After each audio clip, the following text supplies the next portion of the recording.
I was at this dinner last week, and it was people that were there were from all different industries, and the topic of AI came up, and one of the people there asked, how is everyone using AI? And there was a broad spectrum when it came to the answers. Some people saying, I'm not really into AI. That's not my thing. I'm not really using it. And I was struck by one answer because someone said, I'm testing on it every day, because if you're not using AI, that's like someone saying when Google came along, or when the internet in general, or a computer came along, someone saying, I'm not really going to use a computer. That's not really my thing. How would you suggest people implement AI into their everyday lives and their jobs? Well, I'd say two things. Even if you think you're not using it, it's using you, because AI is now pervasive in our life. The shows you're watching on television, all those Netflix recommendations, the feed in your social media, those are all determined by algorithms, and that's AI of a sort. Generative AI you're talking about, the chatbots, are ones that people should be using. They're incredible tools. They make me smarter, better. I have it review things I've written. I have it review speeches I'm going to give to make sure I don't make errors. I ask it questions about things I want to know about. Perhaps I'm not sure about this issue. Like, explain it to me. And if I want to ask about it, something like really kind of technical, if I wanted to teach me quantum physics, I don't have the background. I'm like, teach it to me like I'm a 5-year-old or a 10-year-old or a 20-year-old. And it like calibrates it perfectly. It's an incredible tool for that. And if we want to be smarter and participate in kind of the information economy, people should be using it. So the AI is everywhere. And so even if you think you're avoiding it somehow because you're not on Chat GPT, how much you're paying for your apartment, your credit scores, all these things, algorithms are determining that. And that's all AI. I've done that a lot, where I've asked something, AI, a topic, and then said, explain this to me like I'm a fifth grader. And it does a really good job of breaking down exactly what you need to know. You can digest it easier that way. But how will this, do you think, impact the midterms, impact the presidential election in 2028? How big of an issue do you think AI is going to be? I think it's going to be a bigger and bigger issue. Now, I was talking to a pollster this week, and he said that it's true. If you ask people their top 20 most important issues, affordability, education, social security, these still remain the top ones.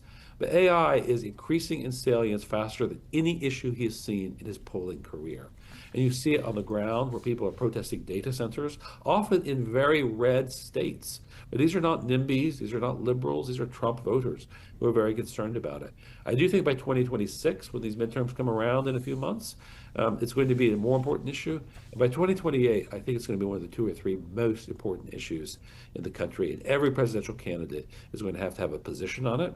And that's a big change from 2024, where the word AI, artificial intelligence, was not uttered by any candidate in the entire field over the course of that campaign. And now I'm thinking, if I'm someone who is a kid, a teenager, I'm looking to go to college, I'm thinking about, do I want to go to college even? Is that a smart investment for me? What would I study if I went there? What do you think the answers are? Because something that struck me is the CEO of Anthropic. He predicted recently that AI will wipe out half of all white collar entry level jobs within 1 to 5 years. So if I'm a high school junior or senior right now, I'm seeing this and thinking, you know what? Do I change my path? Do I change my trajectory? Do I change my career choice? How do you answer those questions? I think college still has value for the right person, right? Maybe you should study philosophy, because actually questions about what's it mean to live a good life are going to be more relevant than ever. If we're all painting and writing novels and we don't have like meaningful employment, but we're getting a lot of redistributed wealth, then you're going to have a lot of time to think through, like, what's it mean to live a good life? But I do think it's going to challenge education profoundly. There's still probably the best schools, the most elite schools, the social networks you get there, the people you meet. That's incredibly valuable and probably worth it.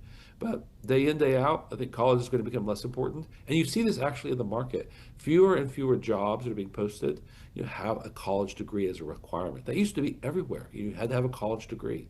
Now, more and more jobs don't have that requirement, because you can teach yourself.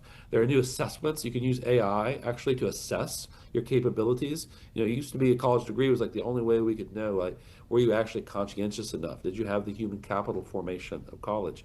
Now I can develop like unique tests for you to like say, like, do this work, and AI can evaluate it for you, and you can do that at scale. So I think education is going to be one of the industries that's particularly disrupted, and you're going to have fewer and fewer people think that college is really the right choice for them. I do now want to switch gears a little bit and turn to a fight that is continuing to brew between one AI company and the Pentagon. The AI company is Anthropic, that is the maker of Claude, and the DoD both have been really locking horns on how the military can use AI. The AI company has secured a multi-million-dollar contract with the DoD, but it wants guardrails on how the military can use its technology and models. And according to Axios, Anthropic wants to ensure that the DoD isn't using its technology to either make autonomous weapons or, quote, spy on Americans en masse. Now the Pentagon is telling news outlets that its relationship with Anthropic is under review. So what are your thoughts on that dispute? I think it doesn't make a lot of sense at the moment because they've gone beyond that at the Department of War to say that they may declare Anthropic to be a supply chain risk, which are what companies like Huawei, the Chinese IT company, is designated as. And therefore, no American company doing business with the government could use Anthropic products. So it's one thing to simply say, you know what, Anthropic has every right to stipulate how you can use its products. The Department of War can choose to use those or not, as the case may be. It turns out that Anthropic's products are so good that people want to use them. But the idea that you're going to then weaponize this idea and call a company like Anthropic Huawei and try to hurt them from doing business with really every Fortune 500 company because they all have government contracts, that makes no sense. It's an incredible escalation, and we have no precedent for that in American business history.